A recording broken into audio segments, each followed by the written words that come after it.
Hey, what's up, everybody? Welcome back to season 2 of Conversations in Pop Culture, where I have with me Caleb Thusat, who is the writer and creator on Flytrap, a time travel based comic that's got a lot of stuff going on in it. So, welcome to the show. Hey, thanks for having me, Andrew. Yeah, now I am very excited because I like time travel. Me and my friends talk about it and we have discussions about it. And so I gave some of what this comic is already about away. But what is the basic premise of Flytrap for those who are unfamiliar with Yeah. it?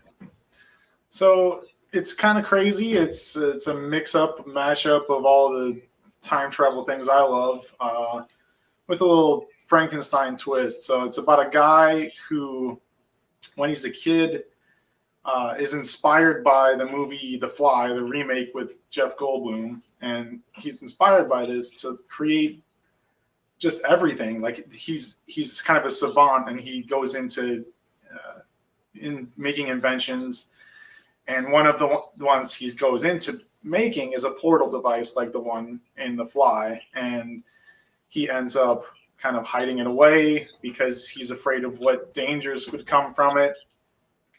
And the basic premise is that through the movie The Fly, time travel is eventually created out of this portal device.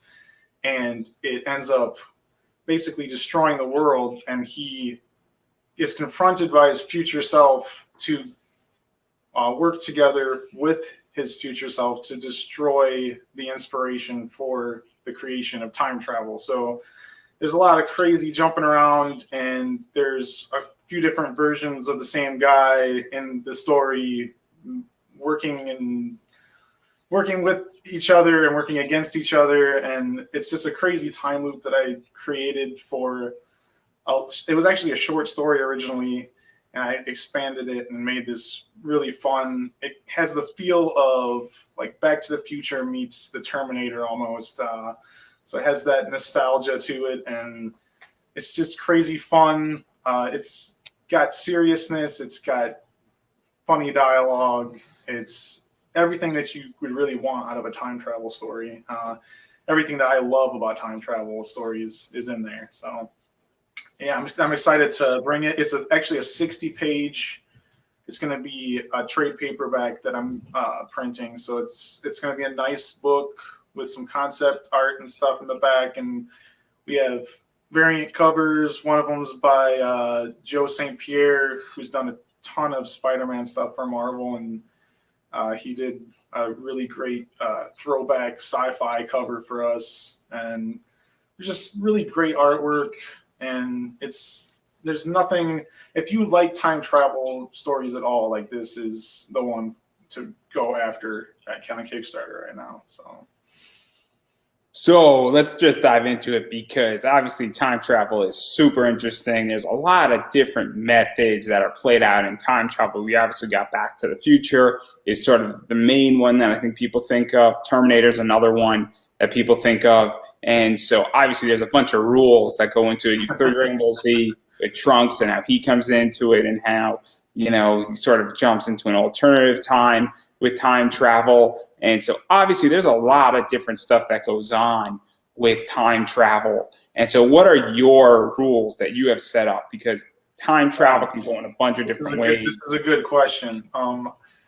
So that's definitely the first thing I thought about when I was making time travel is like, how do I want to do this? Do I want it to be some singular timeline that somehow is controlled? And this is I did it different. It's similar to things that we've seen in the past, but there's more specific rules in place because the device that he creates is a portal device originally. So it goes to one specific point in space and time to go from one place to the other. So there always has to be another door there to open up. So essentially, what he creates ends up. They find out that they can open the time end of space time on this portal device, and though they can't pinpoint it, they can keep it within the realm of like, this is going to be Earth, that that it appears on, but they can't control when or where that would happen. So the whole idea is that it's still a portal that opens at one point or the other, but someone has to actually go through unknowingly through some space and time and open a door on the other side so that they can travel back and forth between the timeline.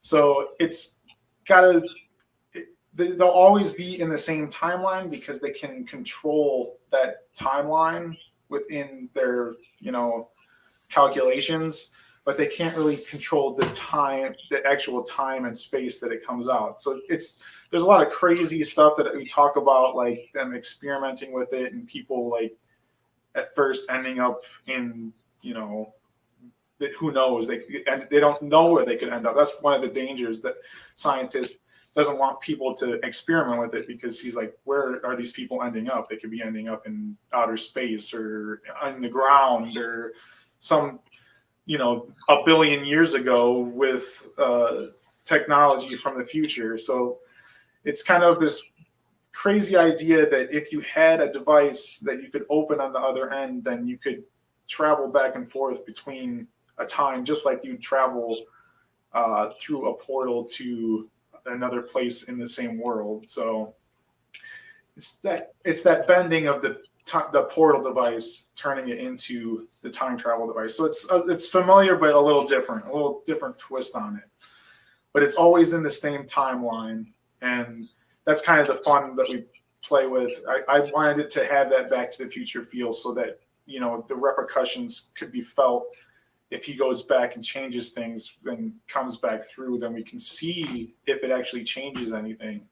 But I like that concept of time travel. I know the more popular version lately is the alternate realities every time you jump around.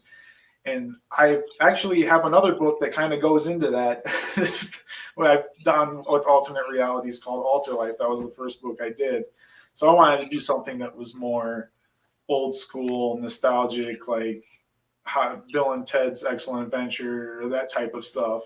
I have a place in my heart for Back to the Future, and that was kind of where I wanted this to gear towards. A little more dark than Back to the Future. That's why I throw in the Terminator thing, because it's more about the end of the world and not, him messing up his own life with changing things in the past. But it's a fun story, and I think the seriousness is balanced a little bit with the quirkiness of the characters too.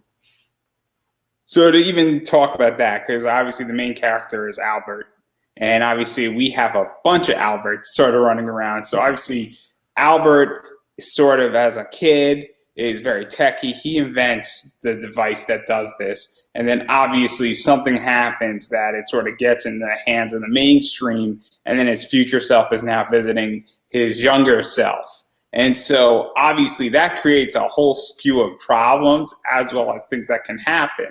And obviously I think that there's multiple Alberts at one point playing around, working with each other, against each other. And obviously there's a bunch of them from different time zones as well, and different time points of Albert's life. So what was that like, just introducing Kid Albert first? Because obviously we need to get some sense of who he is, and even where did that come from.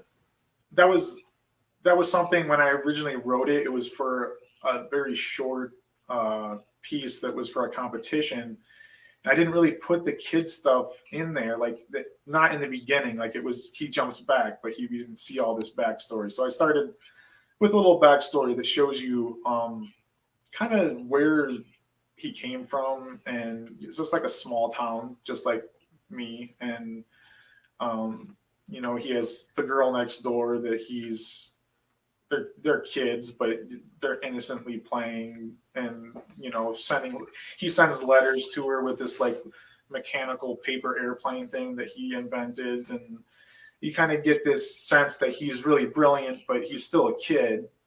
And then it's almost like he sees that Fly movie, and that's something that changes him, and he has this this great desire to do something that changes the world, but he's also afraid of it because of what a small thing like a fly could do to destroy everything. So it's like that he has that movie following in his head always, that it's a lesson and it's an inspiration all at the same time. So the tricky part when he's growing up is, if he looks back and sees that something needs to be changed to stop this inspiration, how does he do that without changing who he is?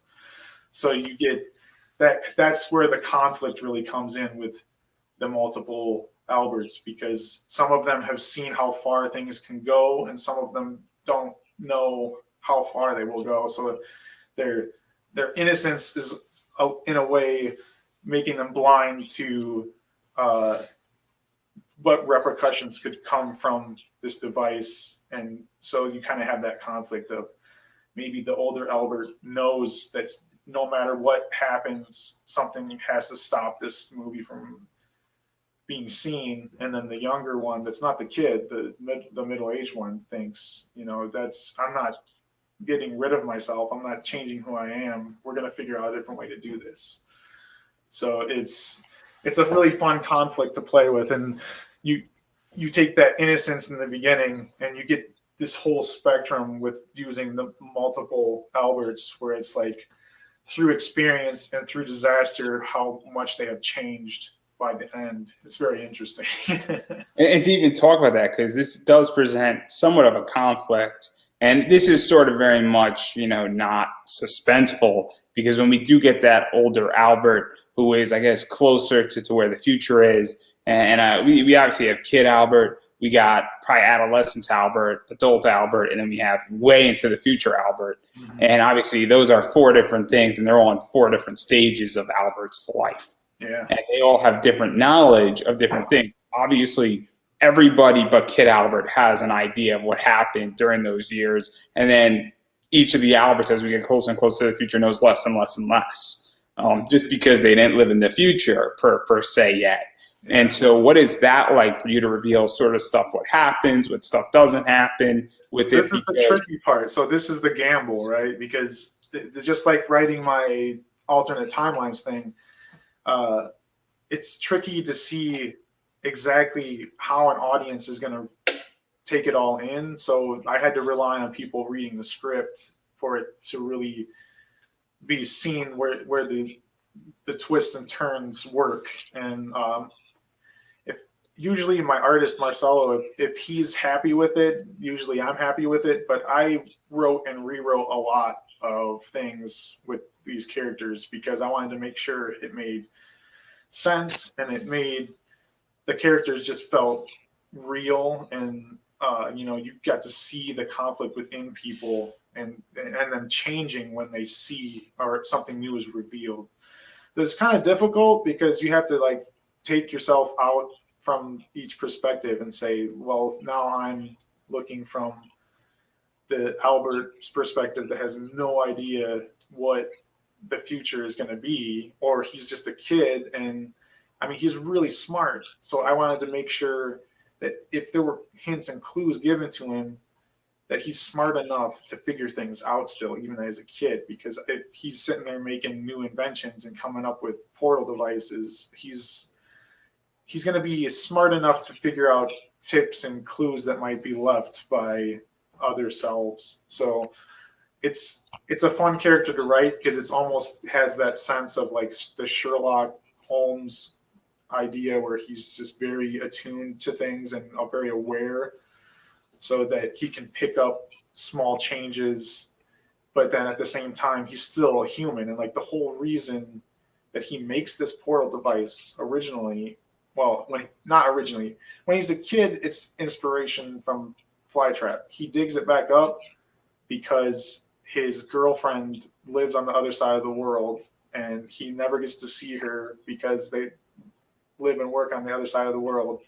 And he's like, I think I'm going to dig this up and keep it under wraps. I think if I control it myself, everything will be fine. Oh, lo and behold, as soon as he activates that device, he sees himself, and his his future self appears, and that's where everything gets crazy. So to even talk about that, because obviously one of the things that sort of happens is that when you see yourself, things change, you're obviously influenced, and obviously whatever you saw is going to be influenced, especially if it's from the future. And then whatever just happened in the present is going to be influenced because it saw itself in the future. And obviously, even if nothing else happens and nothing changes, the idea of just being there to some degree in time travel, and another thing that wasn't there before this moment has now interjected itself, is going to obviously change the course of history per se if it's all in the same timeline. Even if he shows up, hangs out for a day, and then goes home. Yeah. And so, and just I spend many hours with racking this over in my brain because this is the kind of stuff where I'm just like, what am I? I had nights where I'm like, what am I doing? This doesn't make sense. I have to redo something because, like, if he knows this now, then like it's not gonna. So it really does. I worked it out in a way with the craziness of their time travel where they can't really pinpoint a time. I mean, the future backstory of Albert really is a journey for him to find a time to fix things, because he can't just jump back to a specific moment. So he spends years and years really like going through these portals, trying to find a specific time to go, and even if he could wait long enough to fix things, that he can. So it's crazy. It's like an inaccurate time travel. So instead of Terminator being like, oh, well, we can go right back to where John Connor was this age or whatever, and we can do it. Well, what if you couldn't do that? What if you just had to like send a robot like back, send like 1,000 of them back and hope that one of them could hit the right moment or like right specific time to actually make a change that would make a difference. So since there's an infinite time for him to be jumping back and forth, it's like how many times in all of that is he actually going to end up close enough to do anything? So that's kind of the fun with writing the future Albert. And it's where we take a little bit of leniency there, because it's like, it's probably very unlikely that he would at all hit the moment that he needed, in all honesty. But you write it in a way that he gets to a certain time and it makes sense for him to be there and try to change things. And it sounds very much like time world jumping. In many ways is a good way how I would think to describe it, where he's not jumping into a new world per se and going from one world to another. I'm a big fan of the movie Firework, which does world jumping in many ways, and it's a cool anime film, and it's done by an amazing director, and they're world jumping. Or XX Hulk and Tsubasa is very much a world jumping anime. Nice. This is time jumping in the same world at different points, but you don't know, and it's all randomized to some degree, meaning that he doesn't know if he's going to be in the future. And I'm going to take a gamble here and say, well, if he goes to the future one time, if for starters, he's going to see stuff that when he goes into the past is going to provide clues, and vice versa, and things like that are going to be influenced. And obviously, if he affects the future in one way but then changes the past, that kind of erases to some degree the future if it's all in the same timeline. And so this is the fun thing. So going into all that, I'm up front. I'm a little vague about Albert's future journey. There's a reason for that, because although this is a 60-page one-shot, my plan is to have other stories within this. And one of the stories that's going to be told is that future Albert's journey to wherever he ends up.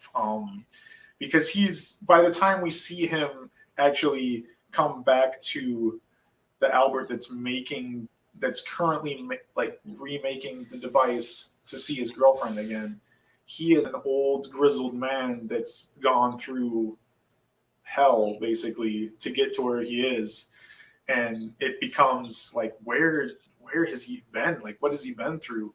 And you only get a little glimpse of that in this book, but the plan is that this is its own story of this, like, of the middle-aged Albert in a sense, and then eventually we're going to get to see a standalone story of the old man from the future that sees a time travel device that ruins everything, and then he goes back in time to fix it. So it's like I want to do perspective, standalone perspective in a sense, and it's going to be really fun. I'm making it not like a issue by issue thing, because I like to have like a self-contained full story, and I think the 60-page gives you like a solid, you think, like a really good like long Doctor Who episode or something. Like that's what this is. So Yeah, and the other thing, even going beyond this, and I'm just going to throw this out, I mean, you can go and spin off a whole variety of stuff out of this beyond just Albert, because every decision that he makes in the future or the past affects all the people around him. You know, that's the thing about time travel and manipulating time. Alternative realities is that if you remove an element and then put that element back in, you know, obviously you'll put that element into another, you know, genre. You know, all of a sudden that changes that genre. You know, DBZ is the best example where legitimately Trunks saved Goku.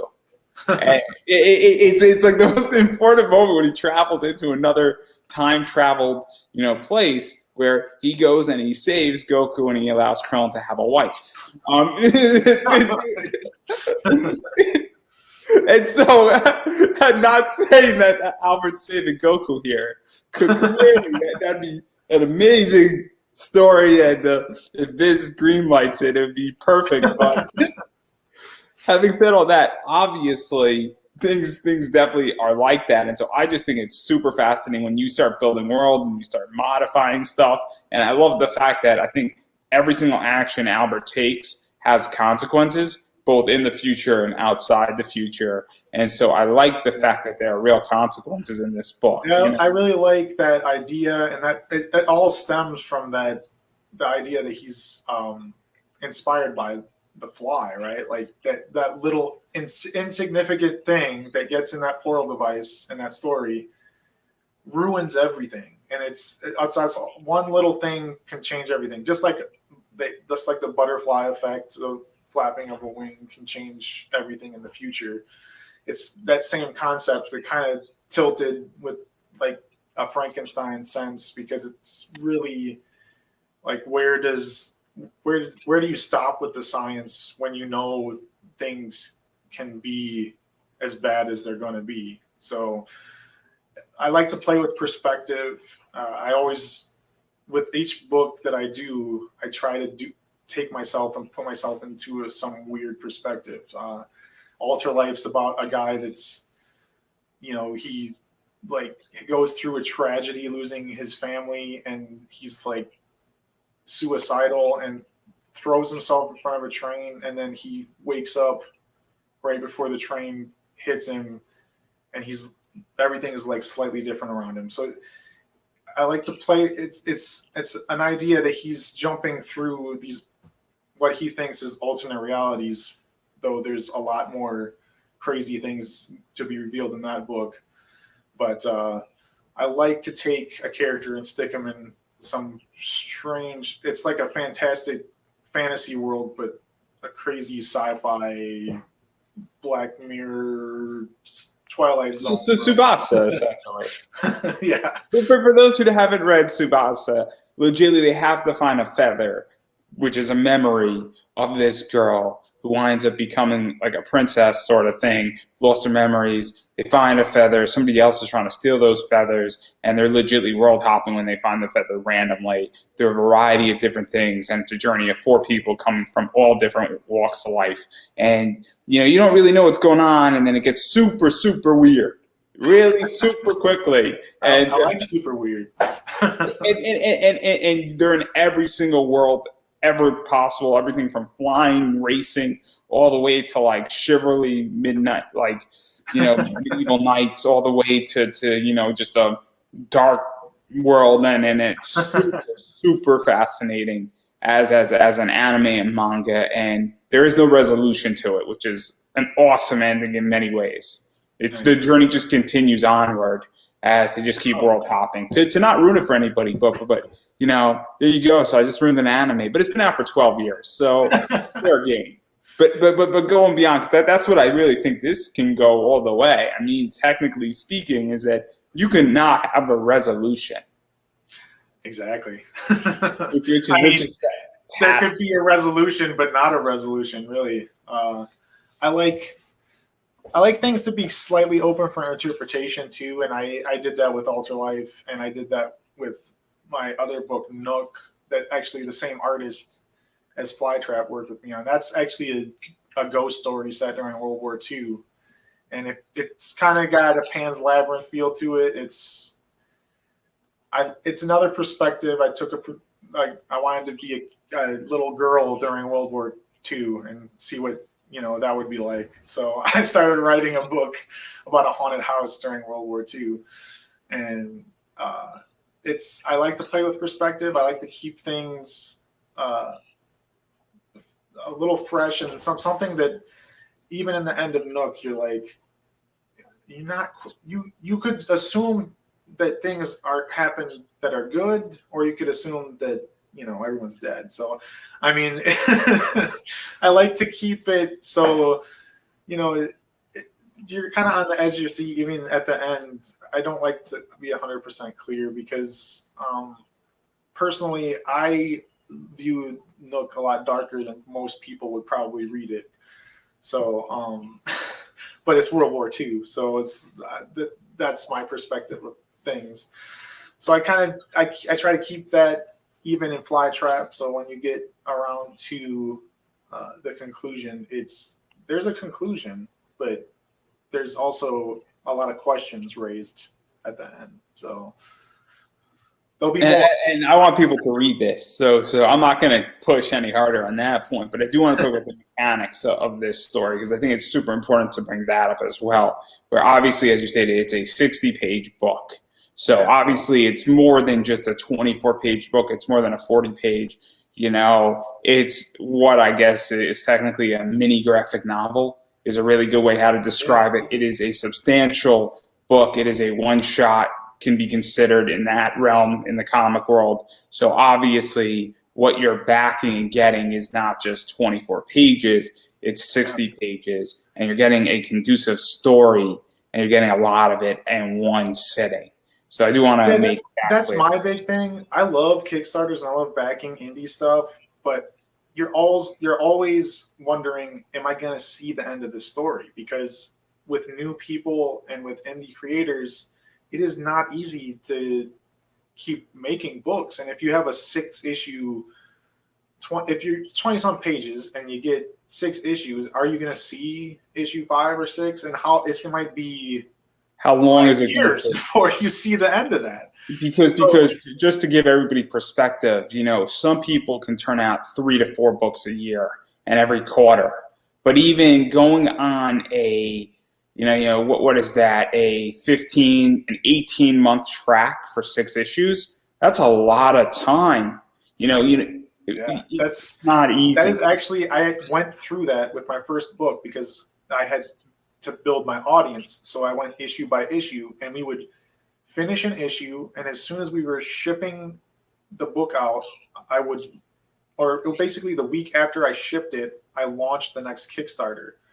But still, it was a good 5 6 months before you would read the next issue, really. And so now I'm at the point where I can give people more, and I just have started to write longer things, and I'm just like, I don't want really to give you a 20-page book. And I honestly think paying $15 $20 for a 20-page single issue is just it's hard to get people to want to do that without uh, a huge following or like big names tied to your project. So Even with a big following, it's still difficult.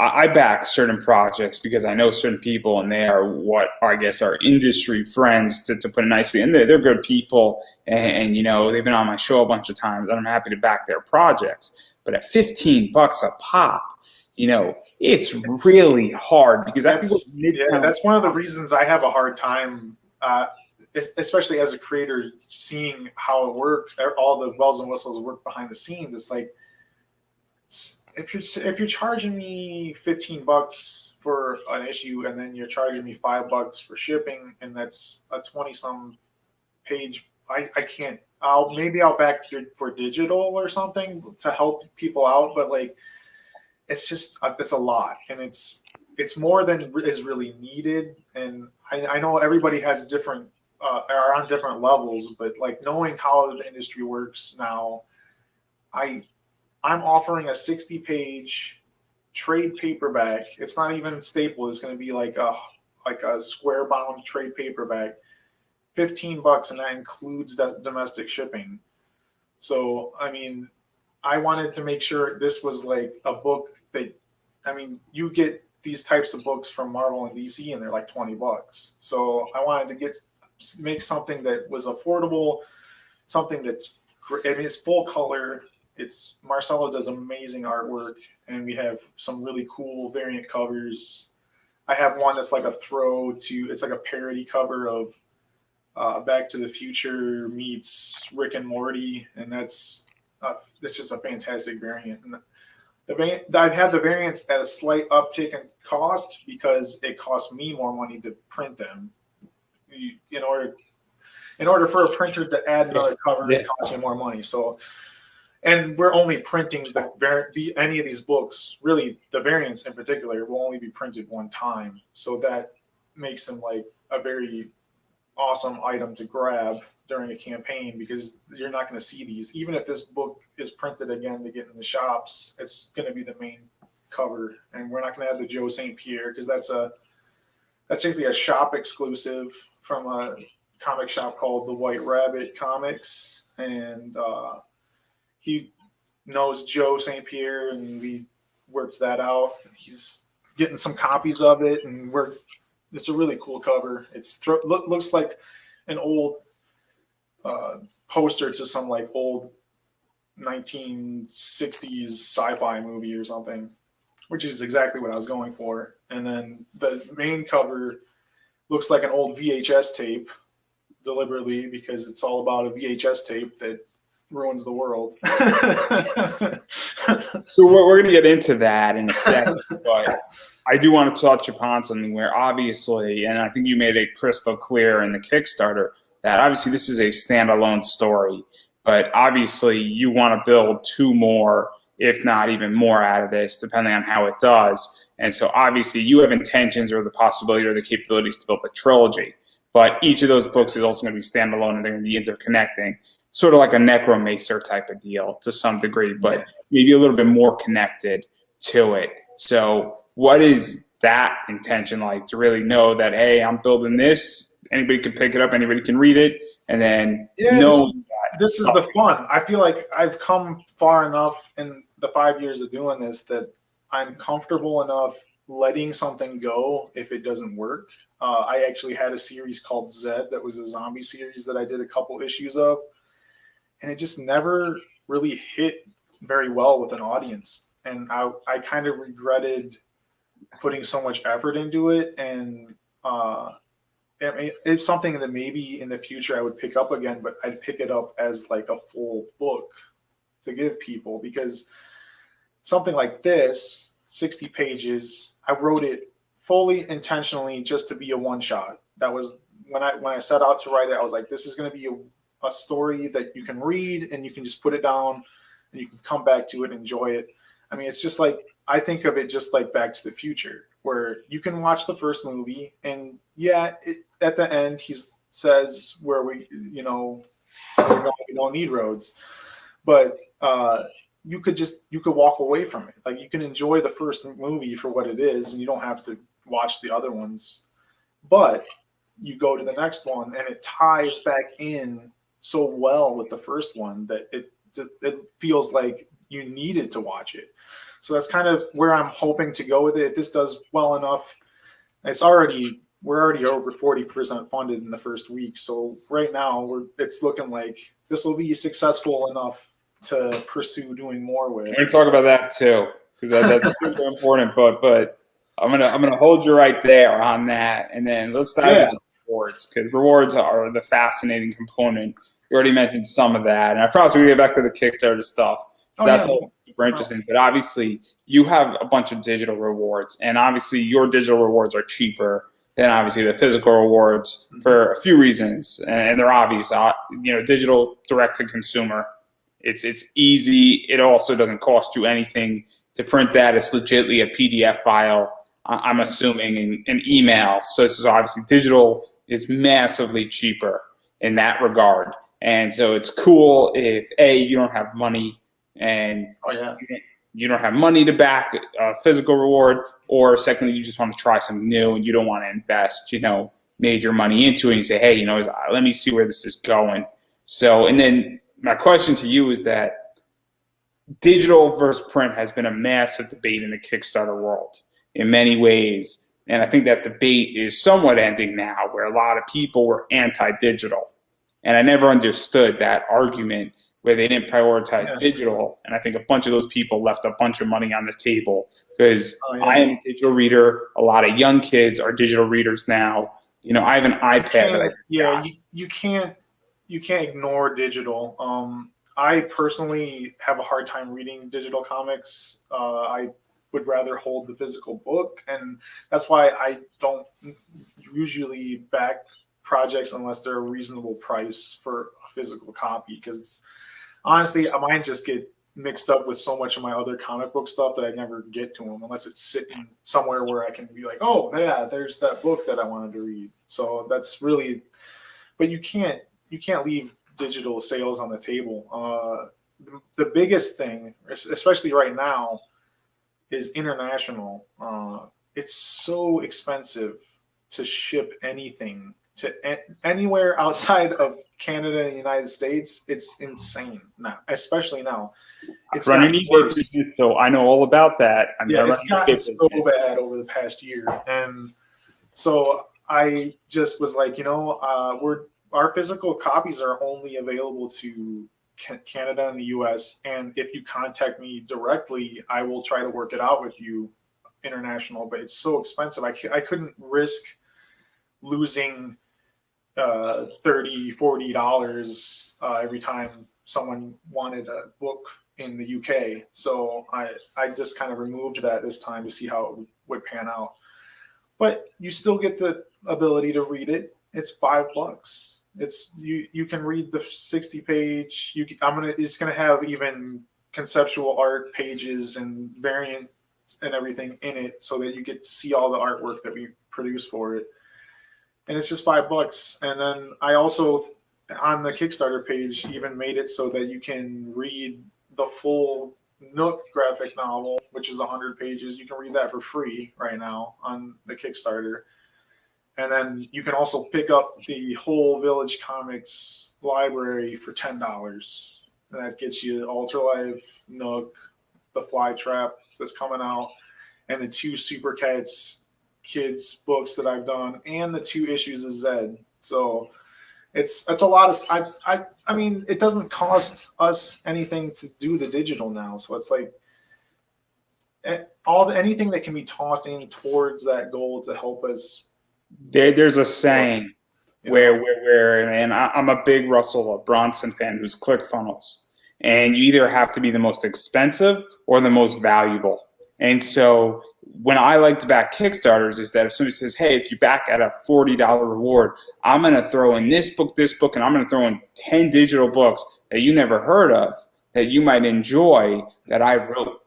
And so all of a sudden that makes it say, okay, I'm now interested in, which say, great, you threw in a free graphic novel that you wrote 6 years ago, and now you're adding value to why I should back your project and not somebody else's. Or a lot of people are now starting to say, hey, we are going to unlock a bunch of other people's works that the second they're unlocked, and with your Kickstarter, you get a digital file of like 15 books of first issues.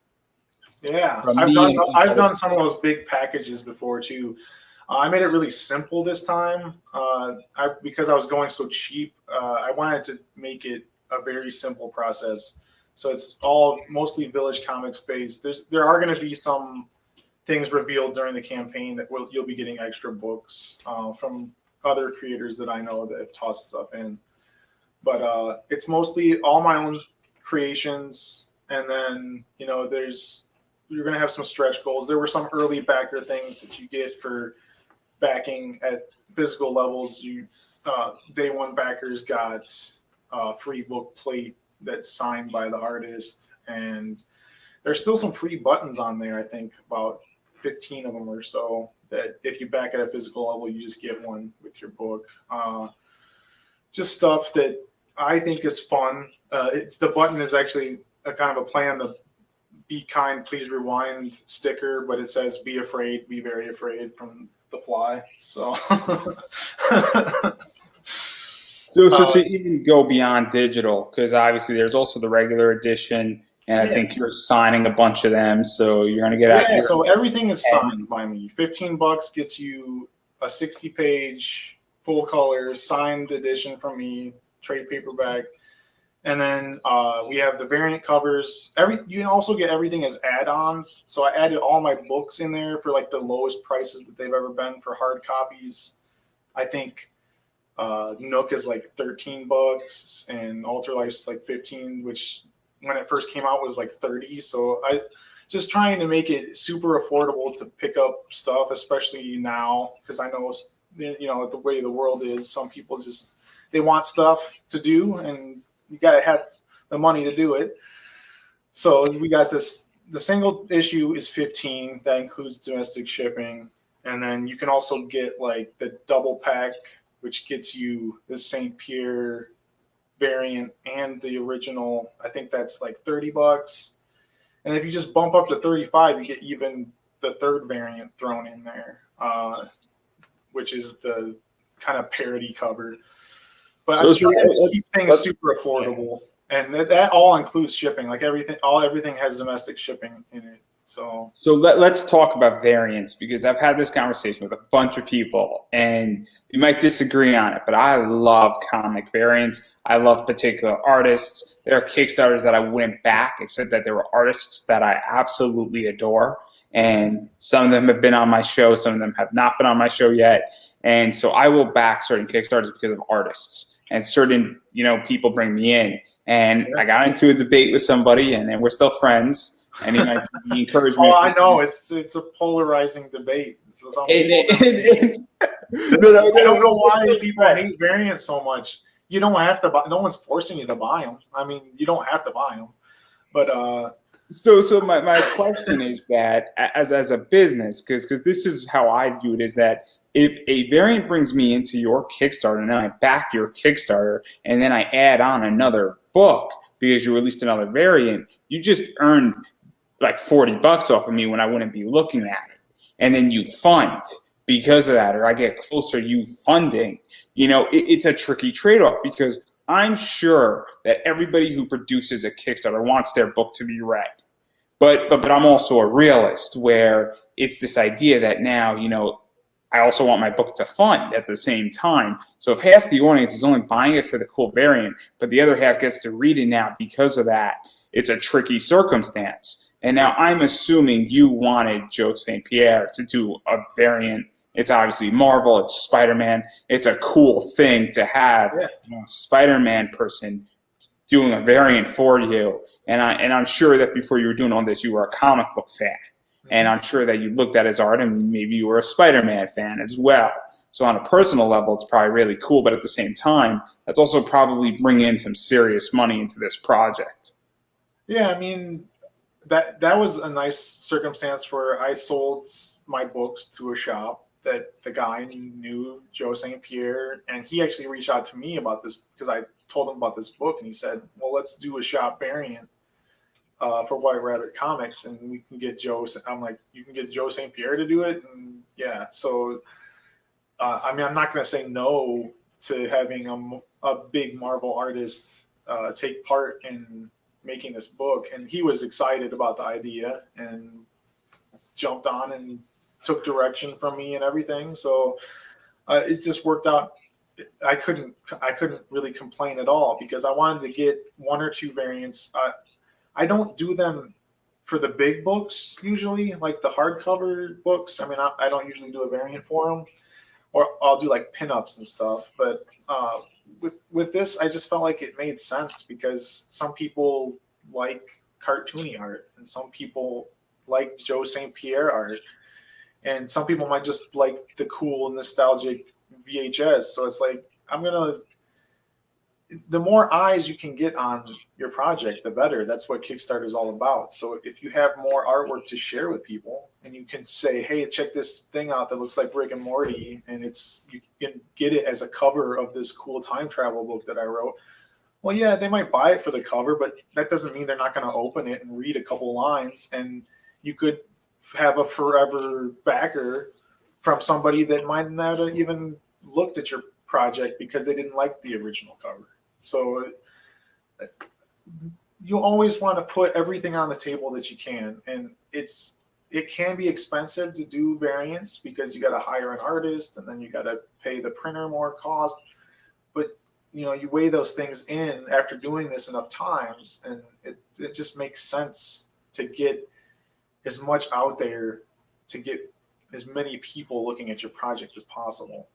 And honestly, like I still wish my projects blew up like some of these people that have the huge followings, but I can't complain because I started from nothing. I started from having like scraping together 100 backers in my first project to get the book barely funded because people threw in extra money. But now I'm at the point where people are actually just buying the book to buy the book, and it's funding that way.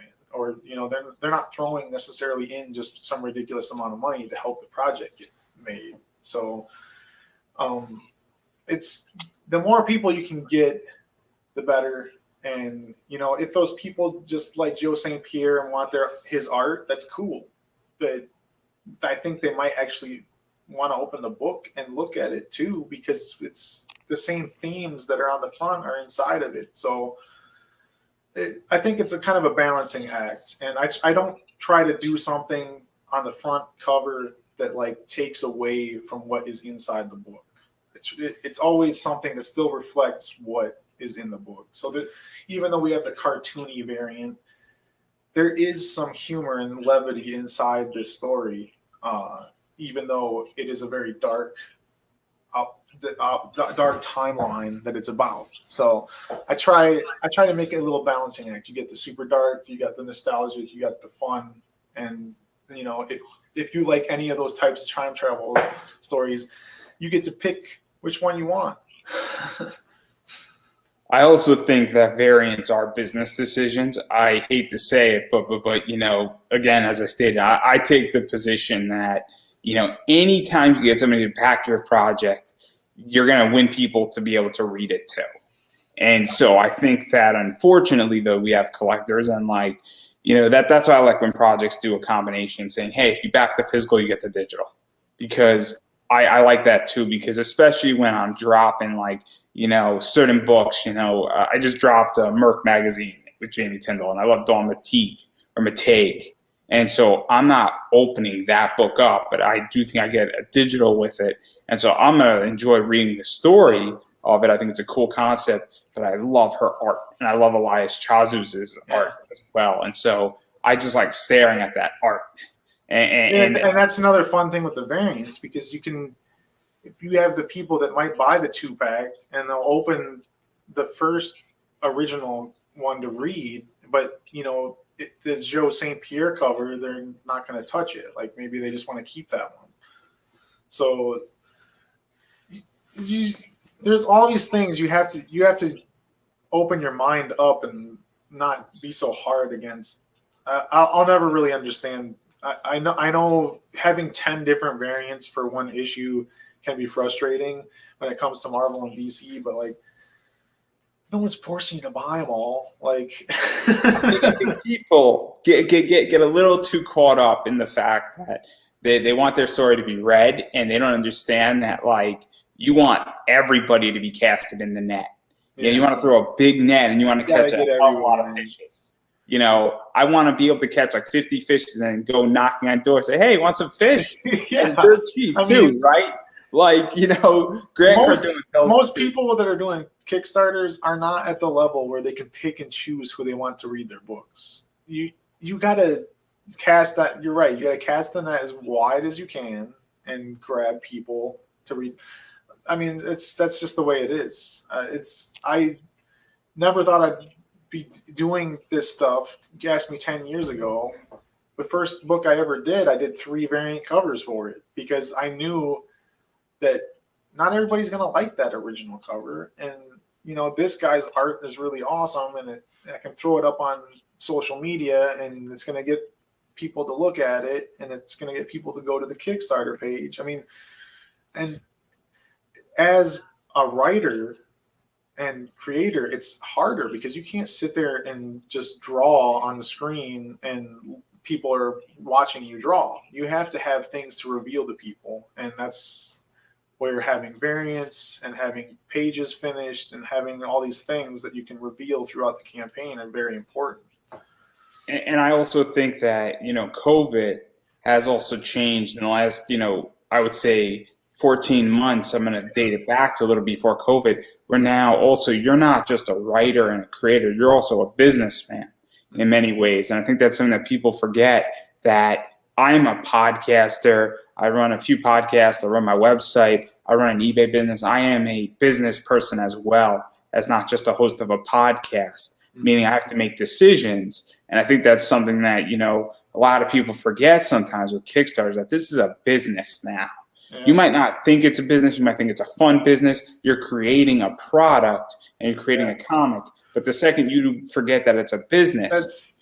That's another big debate, though, right? Like, a lot of people with Kickstarter, they're not treating it as a product, and they're wrong. They're treating it as a place to ask for money for things. But it's not GoFundMe. This is essentially a storefront for things that have not been finished. So you have to treat it that way. I'm a capitalist in which that I choose what Kickstarters I back. If I want your product, I will back you, and I will back you at a certain level.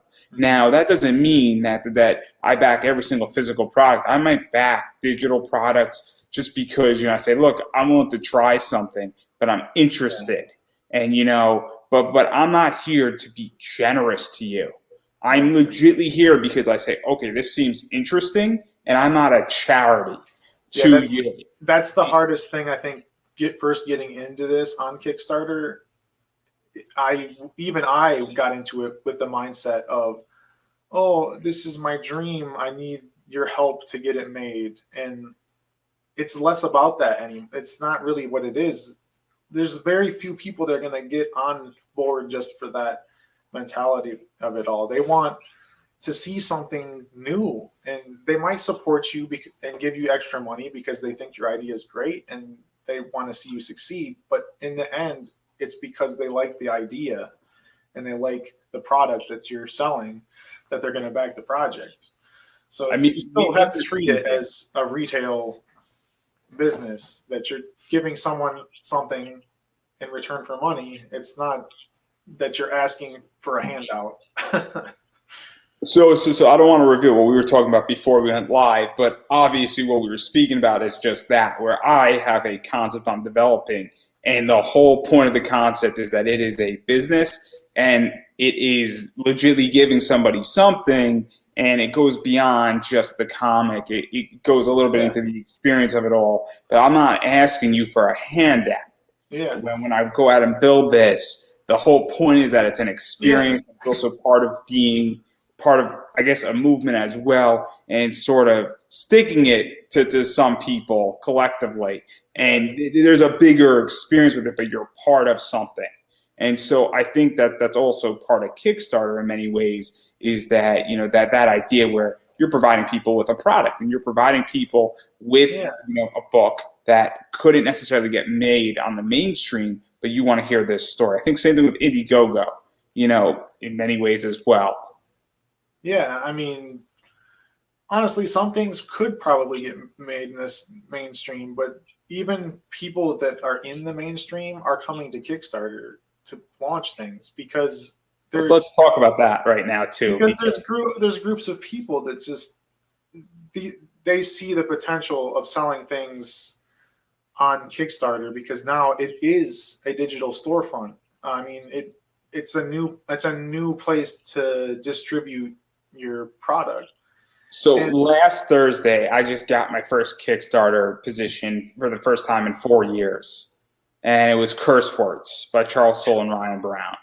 That entire big book comes beautiful, $80, totally worth every penny of it. I enjoyed Curse Words. I have another Curse Words book that Ryan Brown drew this gigantic big thing in it. He drew the biggest one because it said, do whatever you want. And he starts just drawing. He asked for Batman and Wolverine and Iron Man. And like I could tell that he was getting sick of drawing what he didn't want to draw. So I'm waiting in line. I waited like 2 hours in a local comic shop, picked up the book, and it was like $25, and then drawing. And then Charles drew like a little stick figure on the end, and Charles had to like draw it slanted because there was no room for him to draw. The point that I'm trying to make here is that that book could have gotten made by Image, but it would have been more expensive.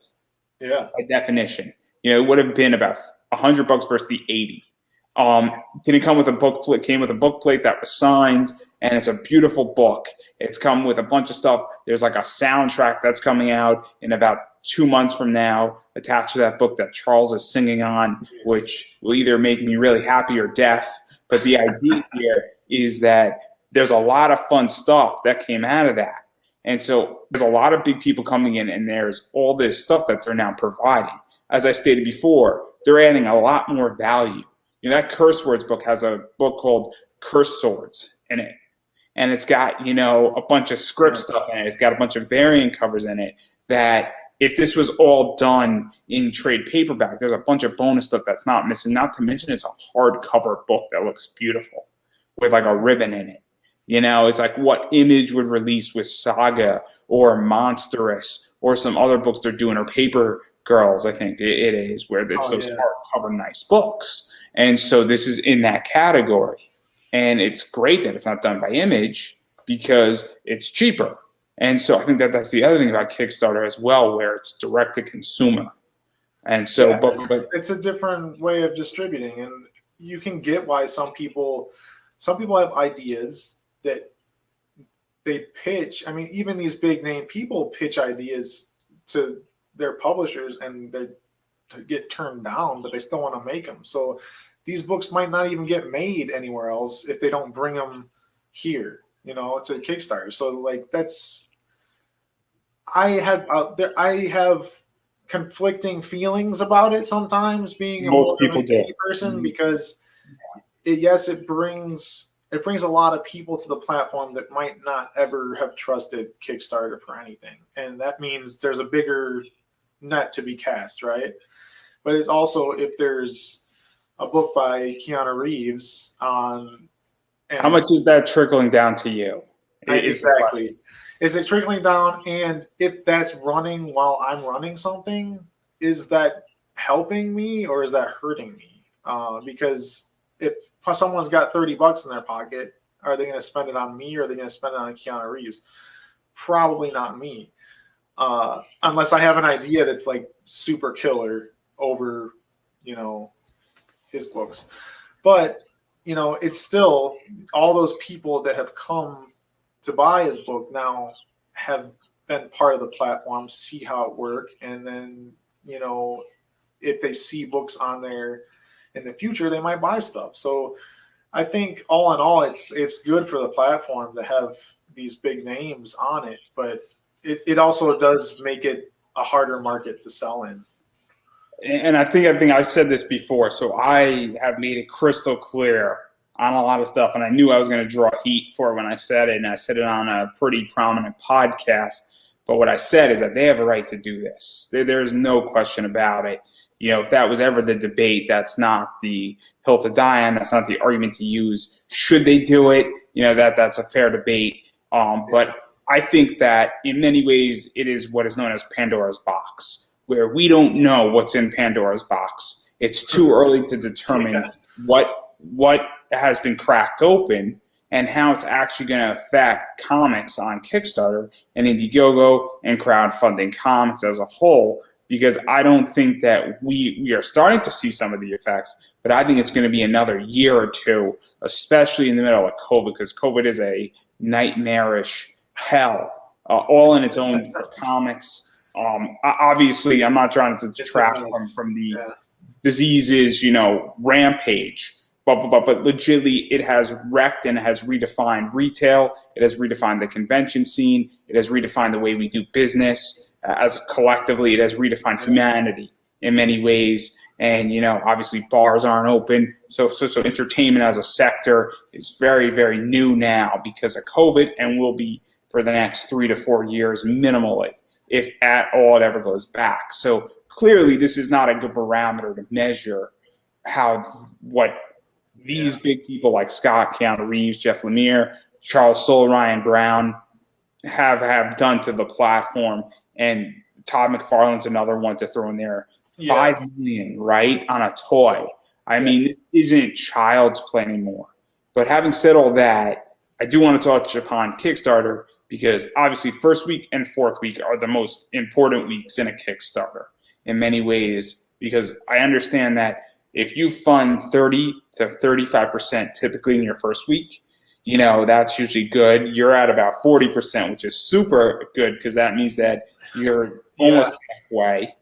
I've done this enough now that I'm jaded, man. I'm jaded when I do a Kickstarter. Like in my heart, I want 30% on day one.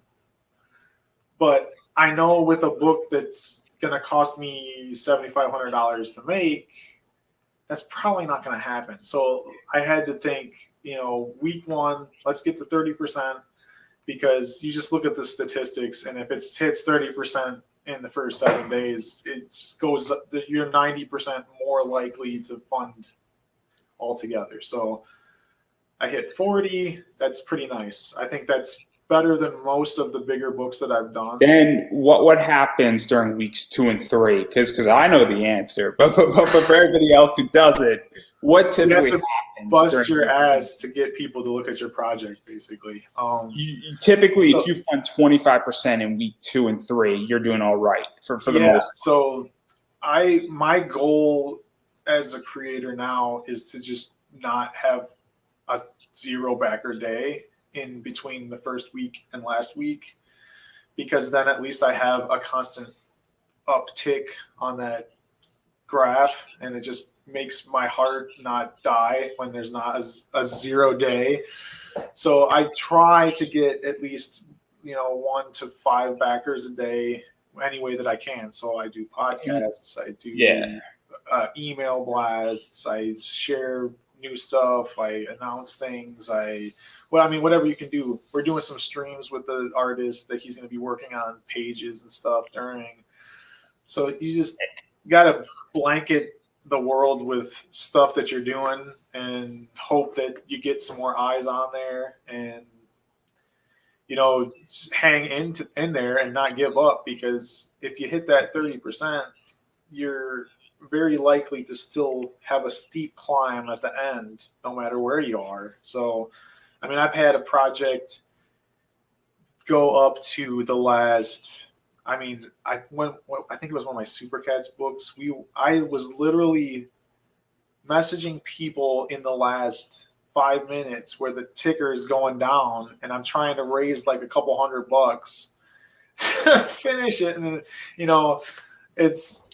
it can get gut wrenching if you're not prepared. But that was a little harder because it was a different audience than comics. It's a kids series, so it was more. I had to kind of rebuild an audience and rebrand in a sense. But I've had those moments where it's like, should I just stop? But I've never really given up on a project unless it's been dead in the water for like the first 3 days of running it, because you did something wrong, you priced something wrong, your book isn't up to par. If you didn't hit that 30% in the first week, usually there's something that's scaring people away. So you can always go away, reorganize, and come back again with something else. And that's I've never really given up, because when I did Alter Life, I did the first issue, and I was like really confident. I was like, I'm gonna just fund a whole book after that. It's gonna be all 5 issues. I'm gonna fund 4 more issues all at once, and I failed because I had like 100 people back the first one. 100 people is not gonna back. They're not gonna make enough money to make a hardcover 180-page full color book. This wasn't going to happen. So that was my learning process, and I was like, well, okay. So I go back and do issue 2, do issue 3, do issue 4, and then it's like a snowball effect. So you had those more and more people, and then by the time we came back to issue 5, we had like 300, almost 300 people. So it was like, okay, now we're at the point where it makes sense. So there's a lot of learning involved in that process, and I think this is my 14th campaign in 5 years. So I mean, I think I've done it enough now to be able to tell that, yeah, if you get that nice peak in the beginning, that should be your goal. You have to bring enough people to that page in the first 3 days, is, I would say, is the most important thing of the whole campaign. If you don't get up close to that 30% in that first 3 days, then there's something off. And there's Kickstarter as a science. For those who don't know, it's very much a science. Things always work on Kickstarter. Things don't always work on Kickstarter, meaning there is a to-do list, there is not a to-do list. It's very rare that you do something on the not to-do list that actually works, and vice versa. So obviously there is a science, and the more you do it, the better off you're going to be. I've never run a Kickstarter, so I probably should not be the spokesperson for this argument here. I just happen to speak to everybody who has. And I know way more about running a Kickstarter than I've ever wanted to know. Never having ran one in my entire life. After probably about 90 interviews talking to people about Kickstarters, I know way more than I ever want to know. I'm probably like the non-comic book Kickstarter expert in the U.S. It's important to talk to, if you are ever going to run a Kickstarter, the most important thing to do is to talk to other people that have done it. So, I mean, I personally have been asked many, many, many questions from people that are first starting to do this, because I'm in a lot of independent comic creator groups on Facebook, and I get people reaching out, and I'm usually very open to telling you what works and what doesn't work. And it takes doing a few of these to get it down, and just don't, you can never be afraid of asking for help from other people, especially if you're going to be running a Kickstarter.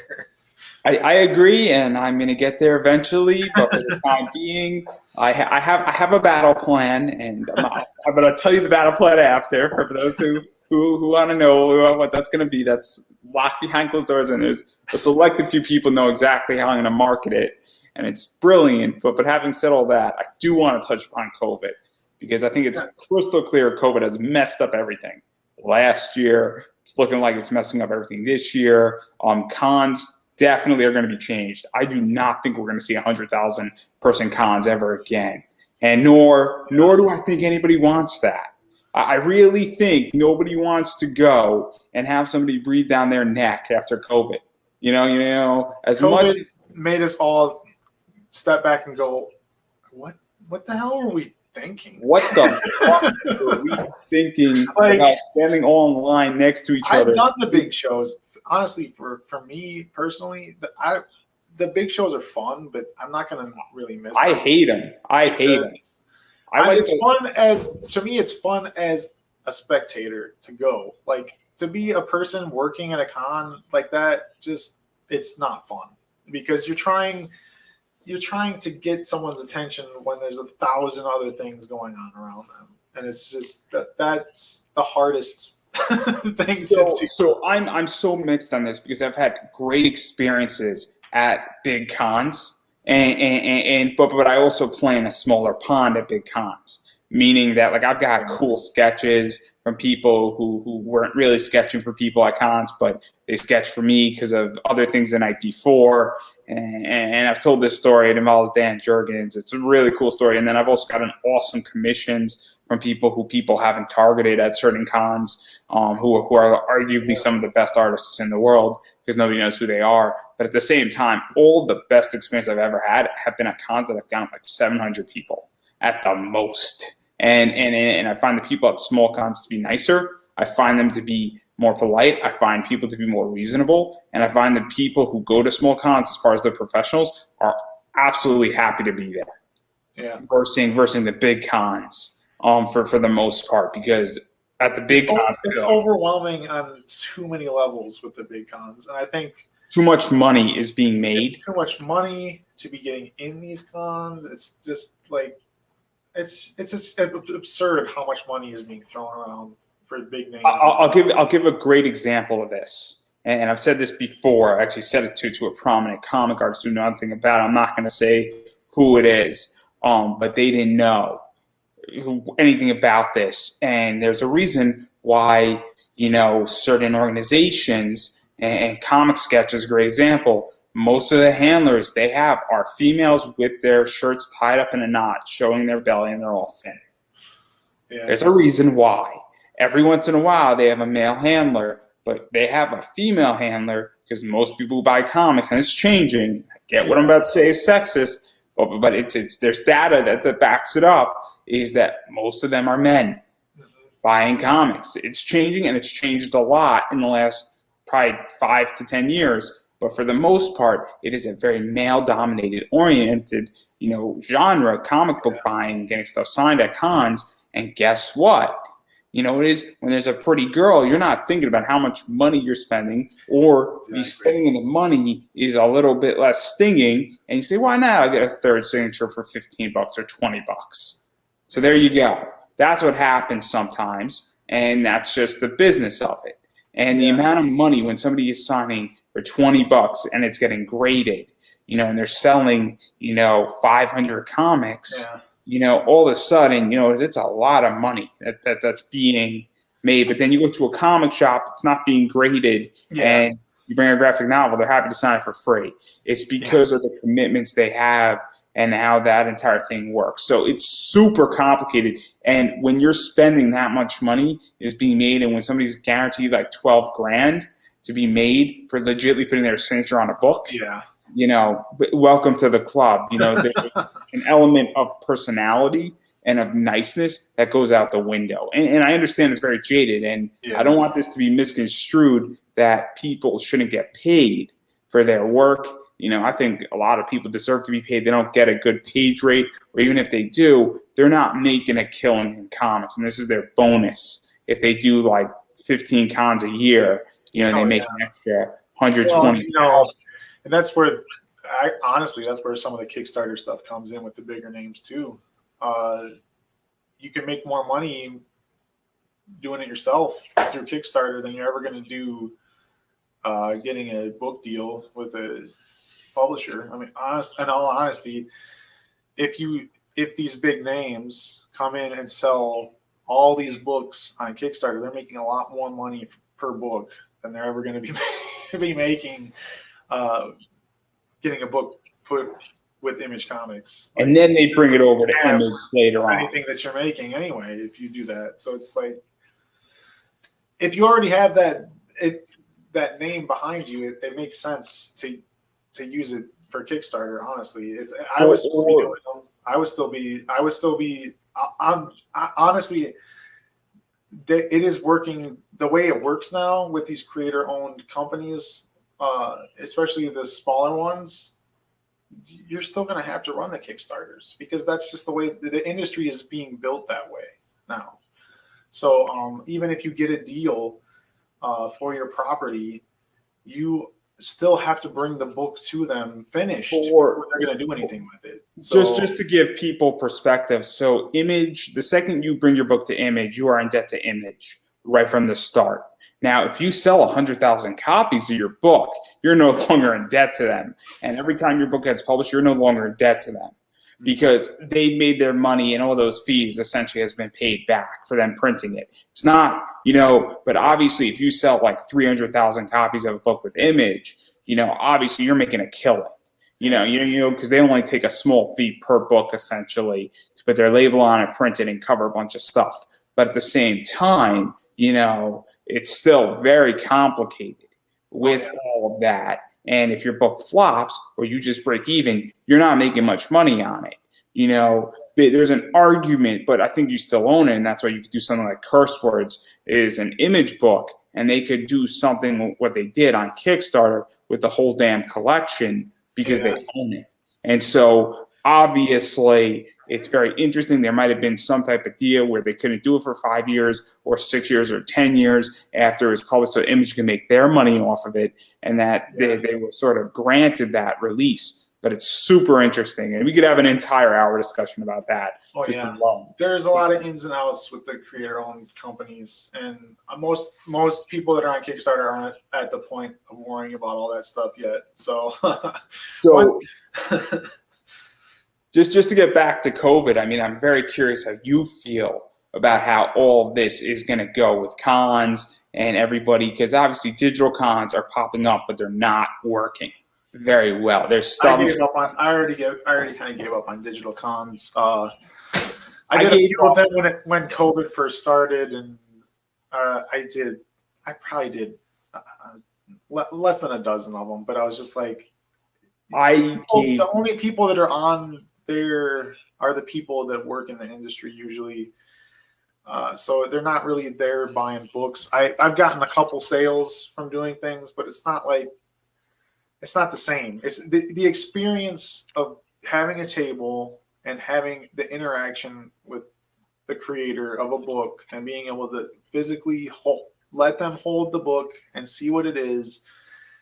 It will never be the same without a con. So I think cons will come back, and there's still some trying early this year, but they're the small ones. So where do you think it's going to go throughout 2021? Because I take the position where obviously I think big cons are going to shrink. I think more cons are going to have to pop up. Yeah, and I also think that there's going to have to be more space, less attendees, ticket prices are going to have to go up. I'm interested to see what happens with the bigger shows, because before COVID, the year before, first time I did Baltimore Comic-Con as a creator, and it was a great show, great people, but a lot of people in a fairly small space. I mean, it was still spread out, but it's still not COVID spread out. So I think they're going to have to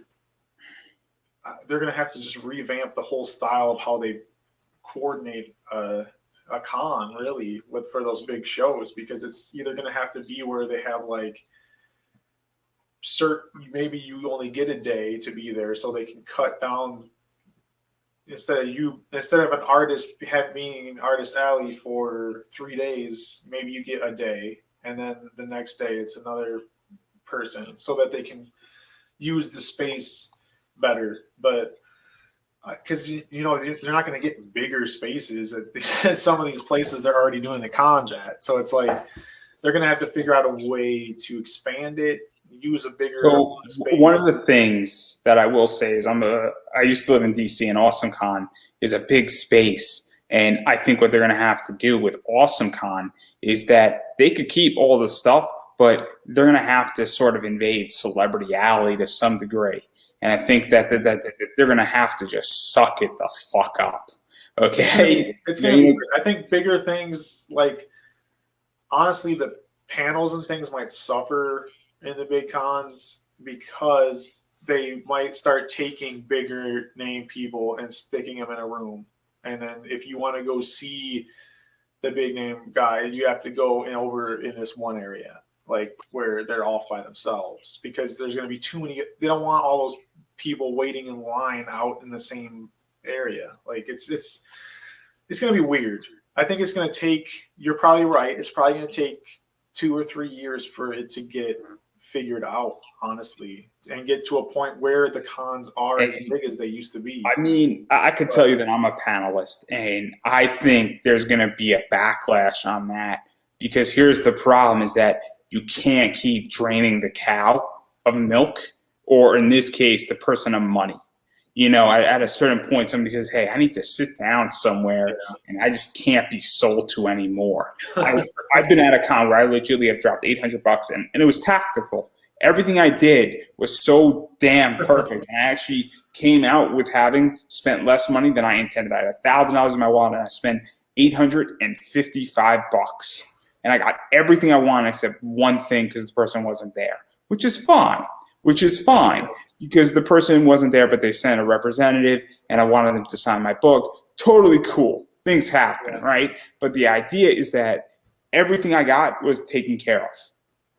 My point is that, you know, at a certain thing, though, is that there were points in the entire outing over 2.5 days where I just said, I need to go to a panel. I need to sit down because I can't take spending money. Legitimately, I cannot spend any more money in the next 90 minutes because it breaks you and it affects you. And it's like, oh, snap, like you can't be spending $800 in 5 minutes or less. But I digress. I do agree that I think they're going to have to figure a bunch of stuff out. And it's super interesting. And I think that there's a lot of balancing. I don't envy any of these people. And I think that, you know, it's going to be a logistical nightmare for the people that coordinate these things to try to make them big. Still, it's going to be. They have all these teams controlling people and moving people around and making things work like clockwork. Well, I think that's going to have to basically double for them to actually manage it the way they want to, which is again causes more problem because then you have more people in the background. So it's going to be interesting. I think small shows are going to be the immediate future for now. And I think it's just you're going to have to, if you want to do conventions, if you want to go to a convention, you're better off going to the stuff that's at the smaller convention centers and hotels and things. Honestly, I think they're better shows anyway, because you're going to get stuff for better prices. You're going to have to pay less to get in there, and you can find great artists and great creators at all these things because the tables are cheaper for people to be at, and it's and also some of these smaller cons, they will bring in a bigger guest as the keynote guest. So like a Scott Lobdell is a great example of this, where that guy is an amazing comic writer. He still is good at what he does, and any book he's on is a good book.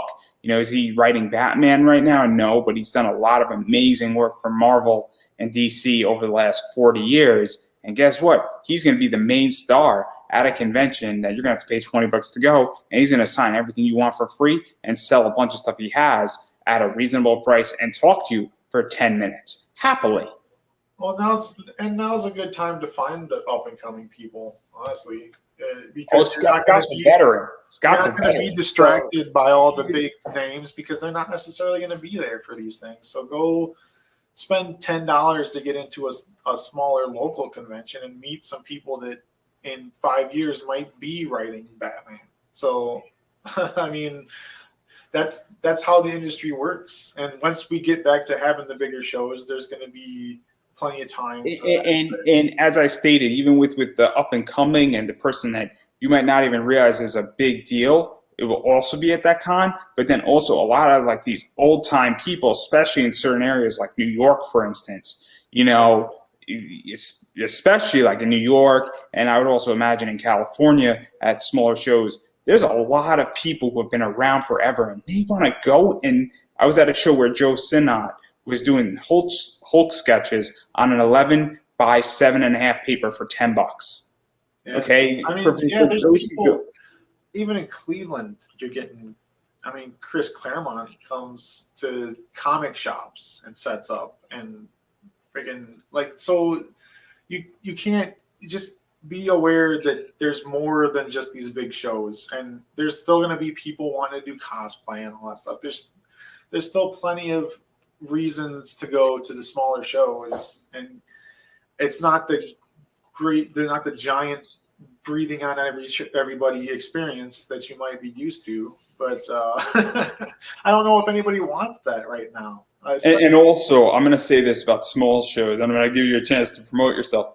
People also tend to be really nice at small shows. And people, I find, tend to be nicer, more relaxed, very civil. You don't find it to be a mad rush. Well, there's less pressure. I think that all comes from what you were saying. There's less pressure to make that 12K in the weekend. You know what I mean? It's the expectations are a lot lower so that they can. It's just about having a good time and talking to people about comics and enjoying the industry for what it is, because that's where conventions started. That's how it was.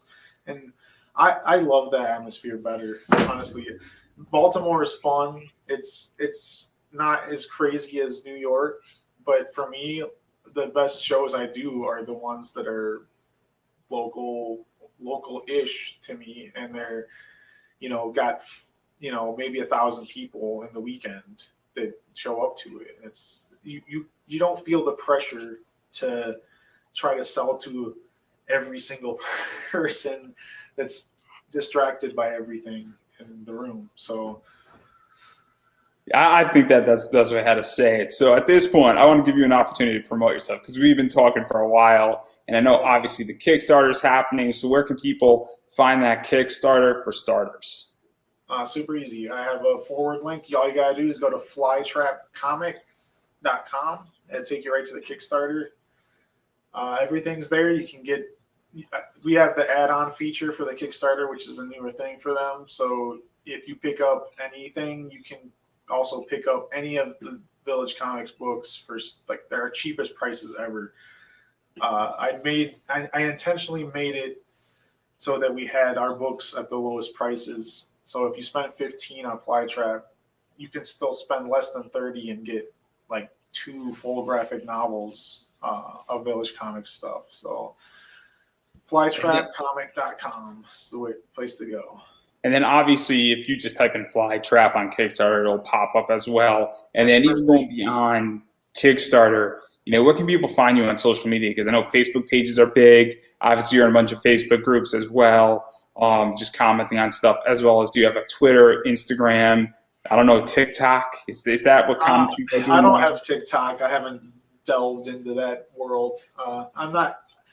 I try to do live videos every once in a while, but I'm not. I like to do podcasts and stuff where I'm interacting with people. So you can find me if you just look up Village Comics, you can pretty much find, if you go villagecomicbooks.com, that's my website. And then Village Comics on Facebook, add Village Comic Books on Twitter. I don't use Twitter as much as I use Facebook. I have most of my followers on the Village Comics page. But we also have all the books that I have their own pages as well. So if you punch in Flytrap Time Travel on Facebook, you'll find the book too. So all very easy to find.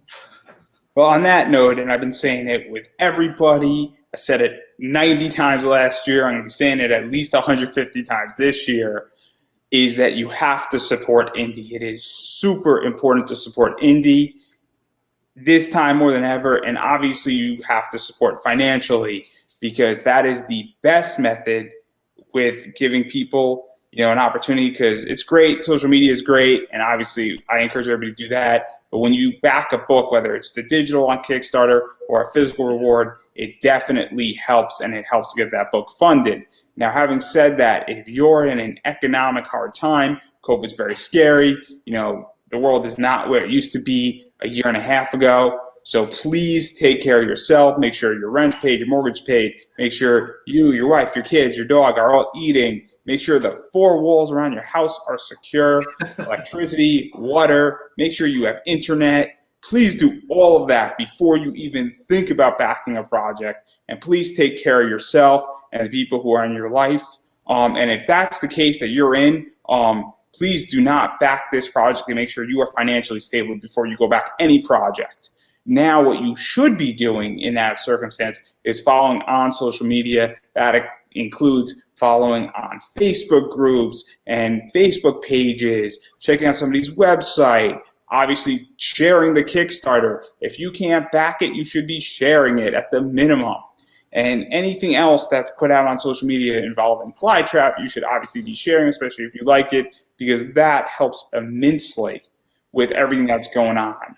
And so please, the easiest thing you can do if you don't have money to back for my stuff is you can go to villagecomicbooks.com, and if you sign up for my email list, you get previews of everything that I've done. You also get, I think you get 2 issues of Alterlife, an issue of Nook, a full book of Super Cats, and an issue of Zed. Like, you get all that stuff just for signing up to the email list. I try to give as much as I can without, starving myself. So, well, I was about to give you the final word, but I think that's perfect for everybody to go sign up on that email list. So please go do that, because obviously you're going to get a bunch of stuff that's going to keep you occupied. And then when you do have money, please consider buying something, obviously, from that. And I'm sure you're going to get a bunch of email blasts that'll direct you to do that. And hopefully you will be in a financially better place. And hopefully, we'll be getting anywhere from $1,400 to $2,000 in the next 3 to 4 weeks. If the U.S. government can get their shit together, hopefully, we'll be able to do that. So on that note, I think this is a wrap. Awesome. Yeah. Thanks for having me. This was great.